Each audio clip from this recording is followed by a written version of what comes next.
I was a kid, about 10 years old, we used to come to Center Hill Lake because times were different. My parents would tie up the boat to a little big rock. Welcome to Rich on the Road Across America. Hey there, this is Rich, and it is Groundhog's Day, February the 2nd of 2025. Today is supposed to get up to 65 degrees, so I could not pass that opportunity up. We're going to Cookeville, the Burgess Falls, and if you're from Tennessee, you know Cookeville does not have a K, it's just Cookeville. So we're going to Cookeville today. It's about an hour and a half away. I've been there several times, and the falls are beautiful, so you're going to love that. This is our first ride since Lucille's winter tune-up, so hopefully everything will be working correctly and we can make the ride, so we'll see. This morning has been a series of little things that have annoyed me. I'm not in a great mood, I'll have to admit that. I seem to have dropped everything, walked into walls, just, one of those mornings where little things kind of build up and just annoy you. So hopefully getting on the bike will clear my mind, everything will go smooth, and we'll have a better day. That's the whole idea behind riding, is to have a great day. So let's go and have a great day, guys.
This is the first of the series of falls that lead to Burgess Falls. This is called Cascade Falls, and it falls about 10 feet.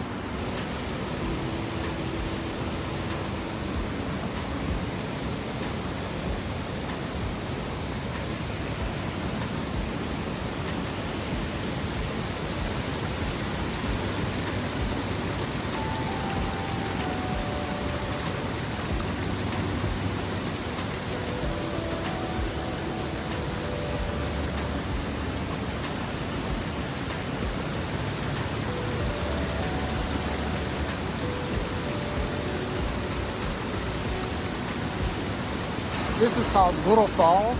It falls about 30 feet. And there's a suspension bridge going across the river that used to carry water to power electricity. It goes through a cave on the opposite side of the river, through the mountain, and then crosses the river again down towards the main fall.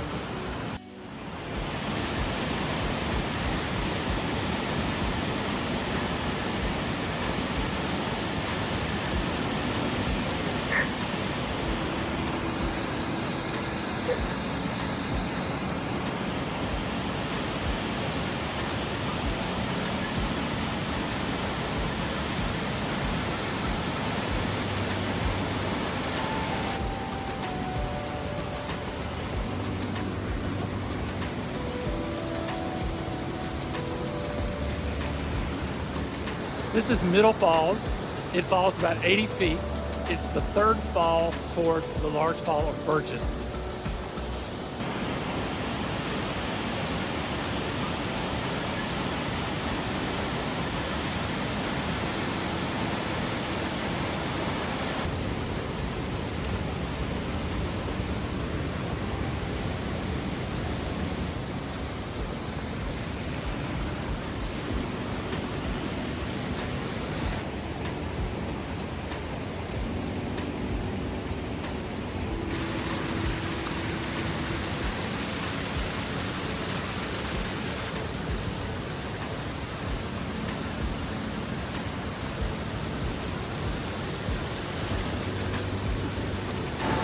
This is Burgess Falls. Burgess Falls was named after Tom Burgess. He was a Revolutionary War veteran that settled in the area in the 1810s. He used the power of the river to run a grist mill and a sawmill, and he sold wood and cornmeal to the settlers. We will be standing right about there in just a minute. The river that we just came down is called Falling River, and within less than a mile, it drops over 250 feet. The first falls were about 10 feet, the second falls were about 30 feet, the third fall was about 80 feet, and now the jewel, Burgess Falls, drops 136 feet.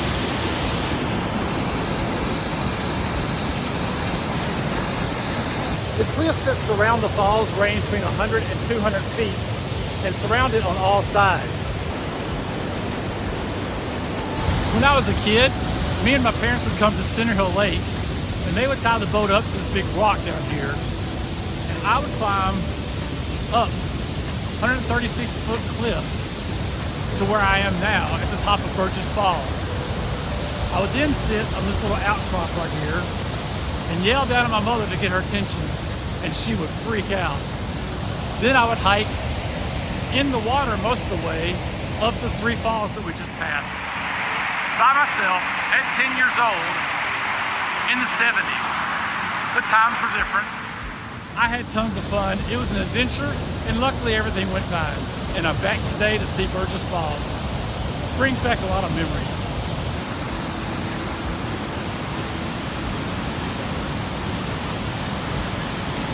I did some research trying to find out how much water goes over the falls in an hour, and all I could find was that for every inch, 100 gallons. So I'm guessing this is 150 feet. That comes out to 180,000 gallons an hour. I think it's probably more than that.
Well, that was Burgess Falls. We're back safe, had a great time. what a great bonus day that was in February. So we'll look forward to the next warm day and we'll find another one.